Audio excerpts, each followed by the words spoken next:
اللهم رب هذه الدعوة التامة والصلاة القائمة آت محمدا الوسيلة والفضيلة وبعث مقام محمود. إن الحمد لله نحمده ونستعينه ونستغفره ونعوذ بالله من شرور أنفسنا ومن سيئات أعمالنا من يهده الله فلا مضل له ومن يضلله فلا هادي له. أشهد أن لا إله إلا الله وحده لا شريك له وأشهد أن محمدًا عبده ورسوله. أما بعد فإن خير الحديث كتاب الله وخير الهدي هدي محمد صلى الله عليه وسلم وشر الأمور محدثاتها وكل محدثة بدعة وكل بدعة ضلالة وكل ضلالة في النار. اللهم صل على محمد وعلى آل محمد كما صليت على إبراهيم وعلى آل إبراهيم إنك حميد مجيد. اللهم بارك على محمد وعلى آل محمد كما باركت على إبراهيم وعلى آل إبراهيم إنك حميد مجيد. وأعوذ بالله السميع العليم من الشيطان الرجيم الذين إن مكناهم في الأرض أقاموا الصلاة وآتوا الزكاة وأمروا بالمعروف ونهوا عن المنكر وللہ عاقبۃ الامور. تعریفیں اس رب کی جس نے یہ جہان بنایا، سجایا اور ہمیں یہ ملک عطا فرمایا. انگن درود و سلام محمد الرسول اللہ صلی اللہ علیہ وسلم پر، جنہوں نے امت کی قدم قدم پر رہنمائی فرمائی. اہل اسلام، کل 14 اگست ہے اور اگست کے مہینہ شروع ہوتے ہی آوازیں آپ کے کانوں میں پہنچ ہی رہی ہے.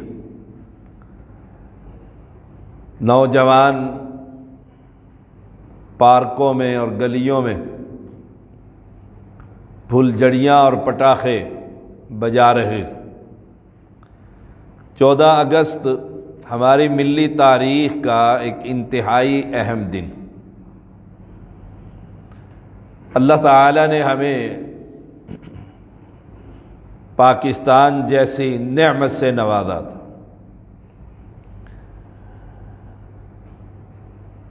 اس میں جو مشکلات آئیں وہ وہی جانتے ہیں جنہوں نے ہجرت کی. خاندان کے خاندان لٹ گئے اور کٹ گئے. مسلمان بیٹیاں ہندوؤں اور سکھوں کے گھروں میں ان کی اولادیں پیدا کرتی رہیں اس جرم میں کہ پاکستان بن جائے. اہل اسلام وہ سفر نامہ تو وہی لکھ سکتے ہیں جنہوں نے اپنی آنکھوں سے دیکھا یا جنہوں نے تاریخ کے اوراق کو پڑھا کہ معصوم بچوں کو قتل. ہمارا خاندان بہت بڑا خاندان تھا امبالہ شہر میں، سادات کی نوجوان بیٹیوں کو جمع کر کے آگ میں جلا دیا گیا تھا۔ اس طرح کے کتنے خاندان ہوں گے جن کی نسلیں ہی ختم ہو گئی تھیں۔ یہ کوشش تھی محمد علی جناح، علامہ اقبال اور دیگر قائدین کی کہ ایک ایسا خطہ ہمیں میسر آ جائے جس کا نام انہوں نے پاکستان رکھا تھا، اور قربانیاں دینے والوں کے بیانات جنہوں نے نوٹ کیے ہیں وہ یہ کہتے رہے چلو کٹ تو گئے لیکن ایک ملک ایسا ملا جہاں آزادی کی نعمت سے ہم سب کو اللہ ایک جگہ دے دے گا۔ اس کے حصول کا مقصد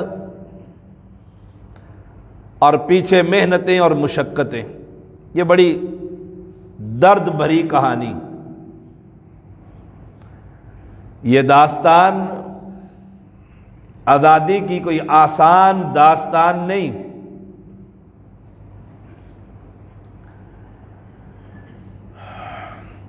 یہ ایک بہت کرب والی کہانی ہے۔ ہم مہاجر لوگ ہیں اور ہمارے خاندان نے وہاں سے ہجرت کی تھی۔ مجھے یاد ہے میرے ابا جی اور میری دادی اماں اور نانی اماں وہ کرب بھری کہانی سناتی تھی تو ہفتہ ہفتہ وہ غم نہیں بھولتا تھا۔ الذین ان مکناہم فی الارض، مقصد کیا تھا؟ دو قومی نظریہ کہ ہم الگ الگ قومیں ہیں، مسلم ایک الگ قوم، اس کا رہن سہن، تہذیب و تمدن، اس کی شریعت، اور ہندو ایک الگ قوم ہے، اس کا رہن سہن، تہذیب و تمدن اپنا ہے۔ پھر مسلم قوم کو یہ سبق دیا گیا تھا کہ پاکستان کا مقصد کیا؟ لا الہ الا اللہ، کہ ہم ایسے ایک خطے کے حصول کے لیے قربانیاں دے رہے ہیں جہاں صرف رب کی حکمرانی ہوگی، اور اس حکمرانی کے اندر میں پڑھ رہا تھا علماء اہل حدیث کا بہت بڑا کردار، دیگر کا بھی بہت بڑا کردار ہے۔ نمبر ایک ملک کی حصول کے لیے مسلم قوم کو اجاگر کیا گیا۔ نمبر دو، اس ملک کو جب حاصل کیا گیا تو اس کے پیچھے ایک بہت بڑی دکھیا کہانی ہے۔ اور نمبر تین، ساری امت کو اس بات پر جمع کیا گیا، بر صغیر کے اندر جتنی مسلم کمیونٹی تھی، کہ پاکستان میں ایک اللہ کی توحید کی حکمرانی ہوگی۔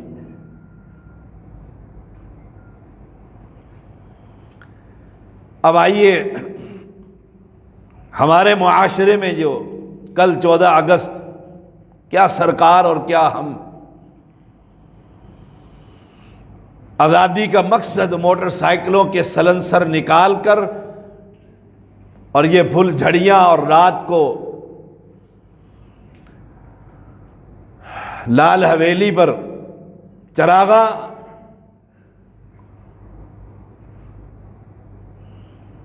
اور گورنمنٹ کے اداروں پر چراغاں اور سبز ہلالی پرچم لٹکا کر رات 12 بجے آزادی مکمل ہو چکی ہے۔ میں آج کہنا چاہوں گا کہ جس مقصد کے لیے ہم نے قربانیاں دی تھی، لاکھوں افراد نے 80 لاکھ افراد نے اربوں کی جائیدادیں چھوڑ کر اس زمین پر بسنے کے لیے انڈیا سے ہجرت کی تھی۔ اس سے بڑی ہجرت کبھی نہیں ہوئی۔ مکہ سے مدینہ آتے ہوئے بھی اتنے افراد نہیں تھے۔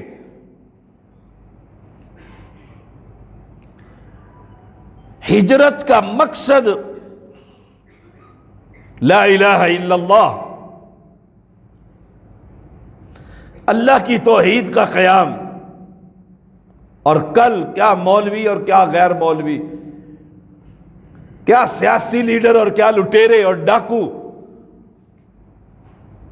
یہی زبان پر کہیں گے پاکستان کا مطلب کیا۔ میں پوچھنا چاہتا ہوں لا الہ الا اللہ کا معنی کیا ہے؟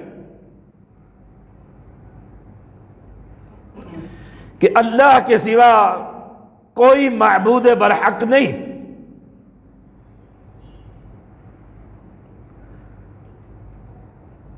وہ انسانوں کا ٹھاٹھے مارتا ہوا سمندر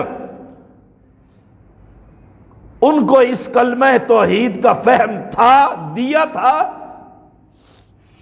یا قائدین جو اس وقت تھے ان کو خود کلمہ توحید کا فہم تھا؟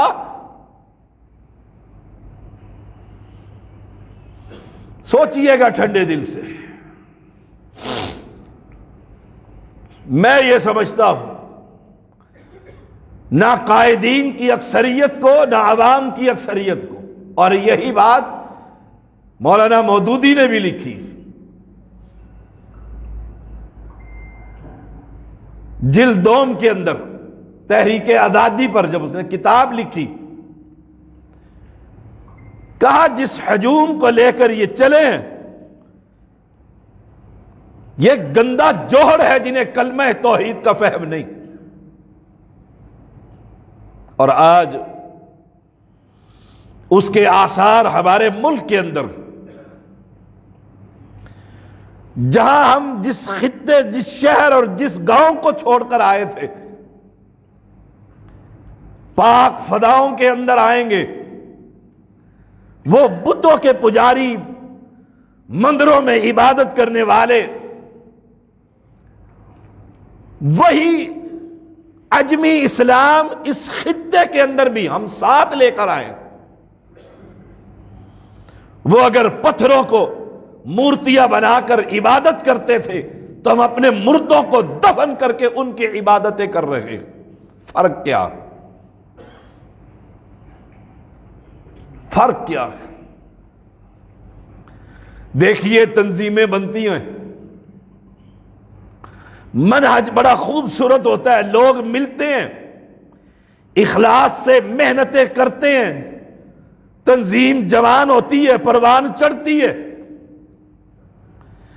جب وہ پروان چڑھ جاتی ہے تو کوئی اور اسے ہائی جیک کر لیتا ہے، پھر وہ منہج پیچھے ہٹ جاتا ہے۔ جس بنیاد پر آپ کو یاد ہے مولانا مودودی نے جب اپنی تحریک کی بنیاد رکھی تھی، وہ چند افراد جو ایک کمرے میں جمع تھے انہیں کلمہ پڑھایا گیا تھا، حالانکہ وہ مسلم تھے، کلمہ پہلے پڑھتے تھے۔ انہیں کہا تھا اپنے ایمان کی تجدید کریں کہ اشہد ان لا الہ الا اللہ، ہم یہ بنیاد رکھ رہے ہیں اس پر کہ ہم گواہی دیتے ہیں کہ مشکل کشا صرف ایک، معبود برحق صرف ایک ہے، اور بعد میں پھر تباہی۔ کہاں گئی وہ تحریک؟ یہی حال اس مسلم قوم کے ساتھ ہوا ہے۔ لے کر چلنے والے اور سمجھنے والے اور بنانے والے، اللہ نے اس نعمت سے نوازا ہے، اللہ اسے قیامت کی دیواروں تک اس نعمت سے ہم کو سرفراز کیے رکھے۔ یہ ایک بہت بڑی نعمت ہے، خطے کا حصول۔ لیکن اب ہمارا مقصد جو بنانے کا تھا، وہ مقصد نہ کسی بڑوں کو یاد ہے نہ کسی چھوٹے کو یاد۔ آپ کل چیک کر لیجئے گا، چوک میں کھڑے ہو کر روکیے گا، کسی دینی طبقے کے آدمی کو اور کسی سیاسی آدمی کو اور اس سے پوچھئے گا کہ کلمہ کا معنی کیا ہے. جس جھنڈے کو لے کر جا رہے ہو اور نعرہ لگ رہا ہے، ذرا مجھے کلمے کا ترجمہ تو سنائیے. اس کے ہاتھ میں دھاگے اور انگلیوں میں انگوٹھیاں اور گلوں میں منکے اگر پڑے ہوئے ہوں تو سمجھ لیجئے گا انہیں کلمہ توحید کا فہم نہیں. اب ہماری ذمہ داری کیا ہے کہ ہم اس مقصد کو لوگوں کے سامنے رکھیں جس کے خاطر یہ ملک حاصل کیا گیا تھا.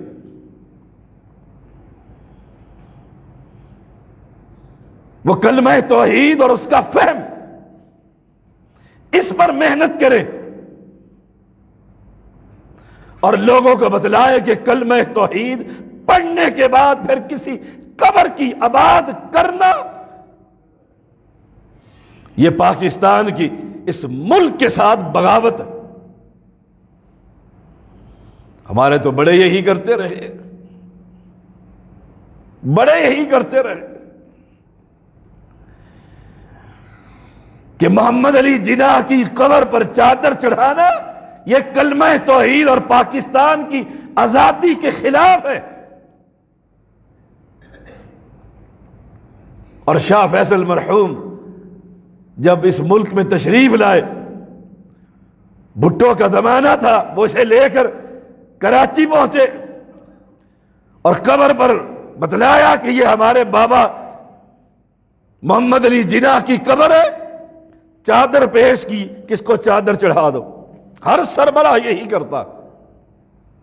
اور ادھر پاکستان کا مطلب کیا؟ لا الہ الا اللہ. اس اللہ کے مواحد بندے نے کہا تھا میں چادر چڑھاؤں ان پتھروں پر. اگر چادر چڑھانی ہوتی شاہ فیصل نے، یہ تاریخی الفاظ اس نے ان حکام کے سامنے کہے تھے، تو میرے اپنے ملک کے اندر مدینہ طیبہ کے اندر کائنات کی سب سے اعلیٰ اور عمدہ قبر موجود ہے، میں محمد کی قبر پر چادریں چڑھاتا صلی اللہ علیہ وسلم. نہیں چادر چڑھائی. یہی تو ہم رب سے وعدہ کر کے اس ملک کو حاصل کر رہے تھے کہ اللہ ہمیں ایسا ملک عطا فرما جس میں لا الہ الا اللہ کی حکمرانی. یہ لا الہ الا اللہ کی حکمرانی اور یہ پاکستان کا حصول اور یہ مقصد اپنے گھر میں بیٹھ کر اپنے بچوں کو بتلائیے کہ 23 مارچ 1940 کو علامہ اقبال نے جو خطبہ دیا تھا وہ کیا تھا؟ ایسا شہر، ایسی بستی، ایسا ملک جو مسلمانوں کا ملک ہو، جہاں پر صرف ایک نظریہ اللہ کی توحید کا نظریہ ہو. پھر 14 اگست 1947 کو اللہ نے اس نظریے کے تحت یہ بستی ہمیں عطا فرمائی تھی. چھوٹی سی یہ بستی، لیکن اس میں بستیوں کے رہنے والوں لوگوں کی تعداد کم ہے اور یہاں پر مرنے والوں کے مقبرے زیادہ.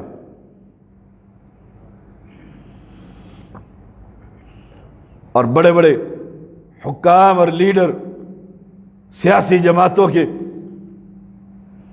سربراہ ان مقبروں پر حاضری دیتے، پتھروں کی عبادت کرتے. اللہ کی جنت کہاں اور پاک پتن کے جنت کا دروازہ کہاں؟ کیا لا الہ الا اللہ کا معنی یہ؟ ابھی پچھلے دنوں اسلامی یونیورسٹی سے ایک نوجوان نے پی ایچ ڈی کی ہے، اور جتنے آپ کے یہ حکام بیٹھے ہوئے ہمارے سروں کے اوپر، ان کے بڑوں کا ثابت کیا ہے یہ سب کے سب انگریز کے وفادار تھے. انہوں نے مجاہدین کا قتل عام کیا تھا، اور جن کے بدلے میں ان کو دنیا جہان کی زمینیں عطا کی گئی. اور آج اس لیے محمد علی جناح نے ایک بات بڑی خوبصورت کہی تھی کہ میرے کوٹ کی جیب کے اندر مسلم لیگ کے اندر جتنے لوگ ہیں سب کے سب کھوٹے سکے کہ ان کی اولاد کو انگریز نے مسلم لیگ میں شامل کر دیا تھا جن کے بزرگوں نے مجاہدین کا قتل عام کیا تھا.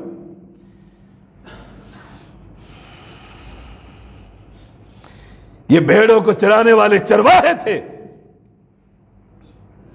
جنہوں نے کسی انگریز کرنل کو بچایا، جرنل کو بچایا، وفاداریاں کی، مسلمانوں کا قتل عام کیا، ان کے بدلے میں ان کو نذرانے ملے. آج وہ سب کے سب اس ملک کے حاکم بنے بیٹھے ہیں. انہیں کیا خبر لا الہ الا اللہ کیا ہوتا ہے.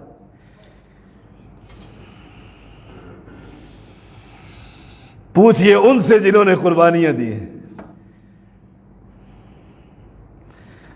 اب کرنے کے کام کیا ہے کہ تربیتی ورکشاپیں قائم کی جائے، گھروں میں شیخ الاسلام کی کتاب التوحید پڑھائی جائے، ایک ایک بچے کو قرآن مقدس کی آیات یاد کرائی جائے کہ اللہ قرآن کے اندر 3 ہی باتیں کرتا ہے کثرت کے ساتھ. نمبر 1 اپنا تعارف کرواتا ہے کہ میں کون ہوں. اب جس نے انگوٹھیاں اور من کے اور چھلے بواسیر کے پہنے ہوئے اسے کیا خبر کہ اللہ کون ہے. وہ بھی آزادی منا رہا ہے.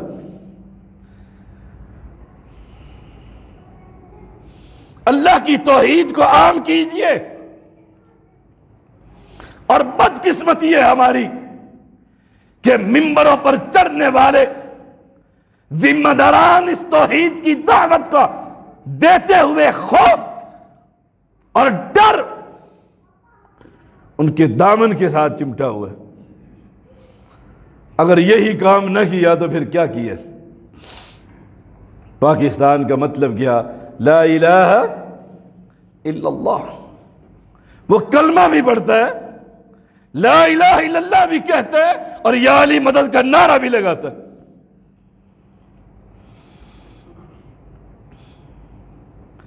مقبوضہ کشمیر کے سفر میں ہم ایک ملٹری کے حوالدار کے پاس رات کو ٹھہرے.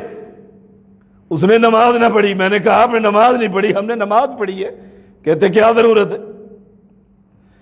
انڈیا کی سامنے بارڈر ہے، یہ دیکھو آپ نے جانا ہے، وہاں سے گولی آئے گی، یا علی مدد کا نعرہ لگاؤں گا جنت میں چلا جاؤں گا.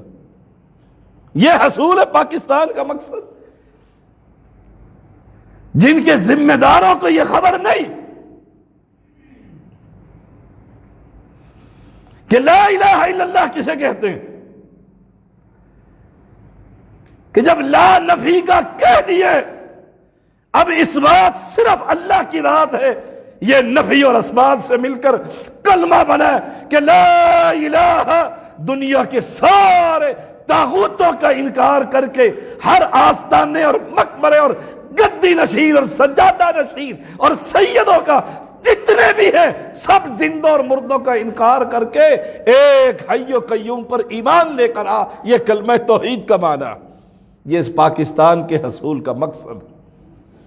اور یہ مقصد ہم بھلا بیٹھے، یہ مقصد ہم بھلا بیٹھے. بڑوں نے تو جان بوجھ کر بھلا دیا کہ قوم لڑتی رہے آپس میں.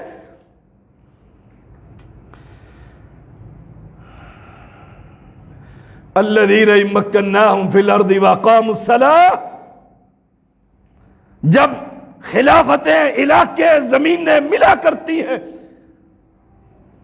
اللہ دیا کرتا ہے، تو سب سے پہلے وہاں پر اللہ کی توحید کا قیام ہوتا ہے کہ سجدہ اب کسی قبر پر نہیں ہوگا. واقاموا الصلاۃ. یہاں جگہ جگہ پر سجدے. اپنے بچوں کو یہ سبق پڑھائیے کہ ہم نے یہ ملک، یہ پاکستان عبداللطیف بھٹائی اور سجل سرمست کے مقبروں کو آباد کرنے کے لیے قربانیاں نہیں دی تھی. ہم نے تو اس لیے دی تھی کہ اللہ کی زمین پر ایک بالشت بھی کوئی قبر نہ ہو، عبادت ہو تو صرف میرے رب کریم کی عبادت ہو۔ فرق کیا ہے؟ وہاں پر اجمیر کی پوجا کرتے تھے، بارڈر پار ادھر آئے تو یہاں حجویر کی پوجا کرتے ہیں۔ فرق کیا ہے؟ سوچئے گا ذرا۔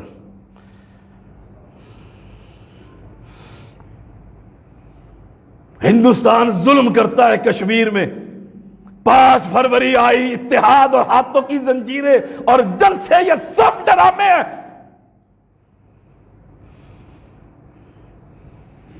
گھر کے اندر پوری انڈیا کی تہذیب حکومت کر رہی ہے اور لوگوں کو دکھلانے کے لیے اتحاد اور اخلاقی حمایت جاری رکھیں گے۔ ذرا ان سے جا کر پوچھ کر تو دیکھو، جن کے گھروں میں انڈیا ظلم کرتا ہے، تمہاری اخلاقی حمایت سے وہ فتح یاب ہو جائیں گے۔ ہائے ہائے،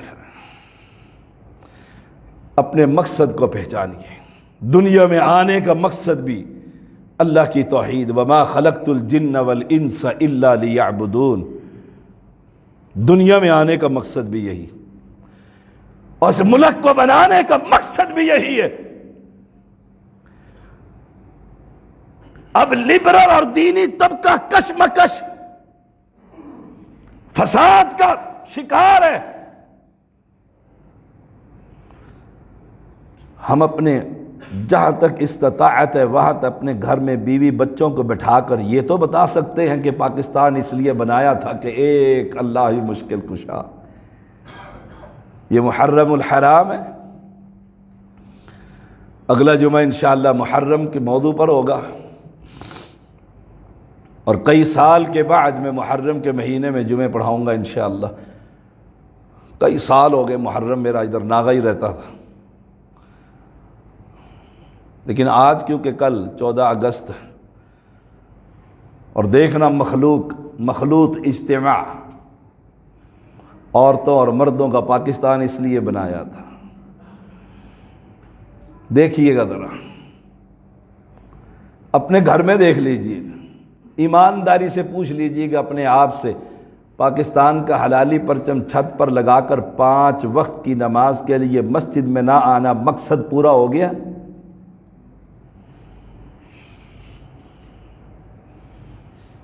پوچھئے گا اپنے آپ سے۔ ہندو بھی نماز نہیں پڑھتا، اس کی عقیدے اور نظریے میں نہیں، یہ مسلمان بھی نماز نہیں پڑھتا، بتلاؤ فرق کیا ہے؟ وہ کھڑا کر کے عبادت کرتا ہے، تو لٹا کر عبادت کرتا ہے۔ وہ کھڑے کے اوپر چادر ڈالتا ہے، تو لٹا کر اس کے اوپر چادر ڈالتا ہے۔ وہ غیر اللہ کی نظر اور نیاز دیتا ہے، تو غیر اللہ کی نظر اور نیاز دیتا ہے۔ فرق کیا ہے؟ کیوں بچیوں کی عصمت دری ہوئی تھی؟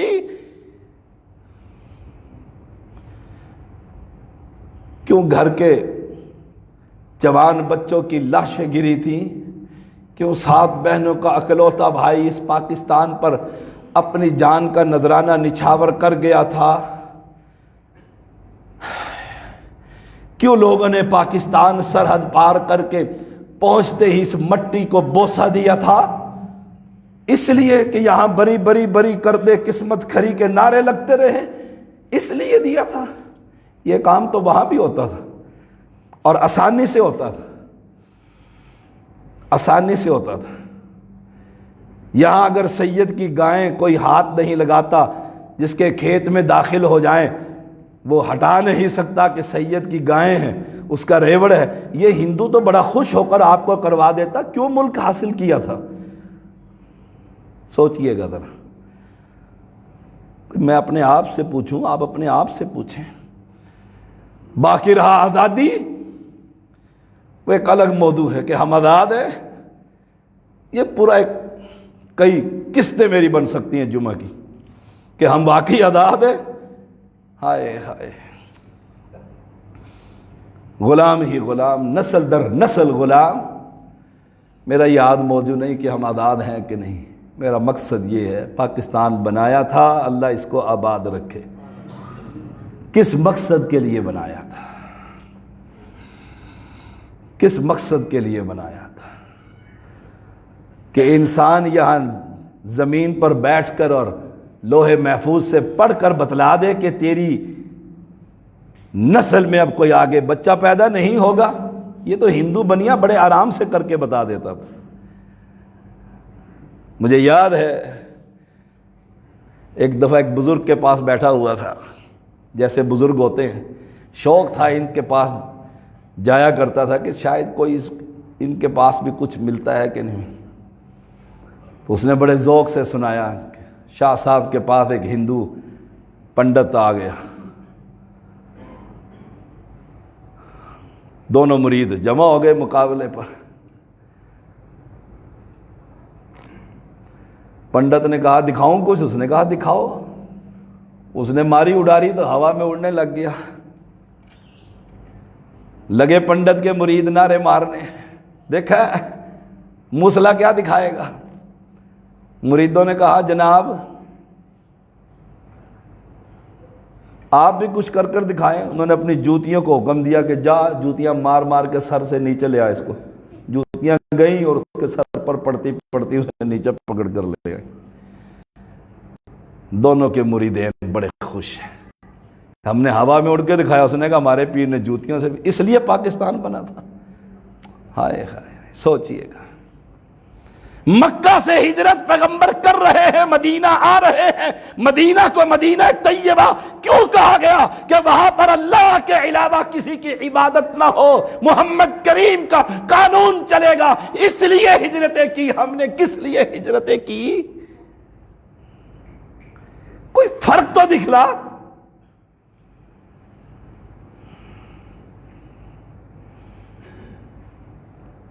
کوئی فرق تو دکھلا۔ مسلم کے عقیدے میں اور بنیے کے عقیدے میں فرق کیا ہے؟ میں بتلاتا ہوں فرق کیا ہے۔ ہم ایک اللہ کو ماننے والے اور وہ بتوں کی عبادت کرنے والے۔ ہم اللہ کے ساتھ کسی زندہ اور مردہ کو شریک نہیں کرتے۔ وہ ہیں کتنے؟ سروے کیا گیا تو کہتے ہیں 1%، باقی سب وہی عقیدے کے مالک۔ اہل اسلام اپنے بچوں کو سبق پڑھائیں۔ نمبر 1، یہ ملک ایک نعمت ہے۔ نمبر 2، یہ نعمت مفت میں تشتری میں سجا کر نہیں ملی۔ اس نعمت کے پیچھے ایک ظلم کی داستان، عورتیں، بچے، بوڑھے، مرد، جوان، مال و متاع، ایک بہت بڑی کہانی ہے۔ پڑھا کریں کتاب میں اٹھا کر تاریخ کی، تحریک آزادی کی، وہ کہانیاں سنایا کریں، اپنے بچوں کو احساس ہو یہ ملک۔ اور نمبر 3، مقصد کیا تھا؟ لا الہ الا اللہ، اللہ اکبر۔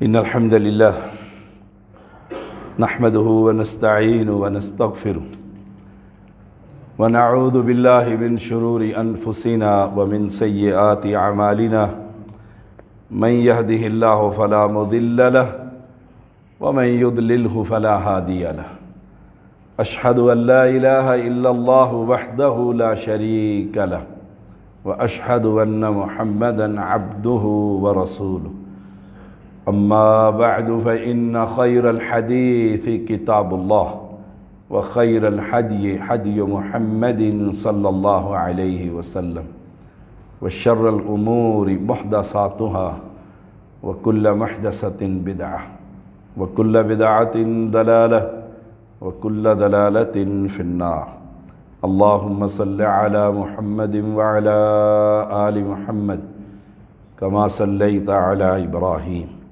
وعلى آل إبراهيم إنك حميد مجيد اللهم بارك على محمد وعلى آل محمد كما باركت على إبراهيم وعلى آل إبراهيم إنك حميد مجيد یا اللہ اس ملک کی حفاظت فرما، اس کے باسیوں کی حفاظت فرما۔ اللہ جن مواحدین نے اس ملک بنانے میں اپنی جانیں، مال و متاع قربان کیا ہے، ان کی شہادتیں اپنی بارگاہ میں قبول اور منظور فرما۔ اللہ جس مقصد کے لیے یہ ملک تو نے ہمیں عطا کیا، اللہ اس مقصد کو حاصل کرنے، پڑھنے، یاد کرانے اور اس مقصد کے تحت اس ملک کو چلانے کی ہمیں توفیق عطا فرما۔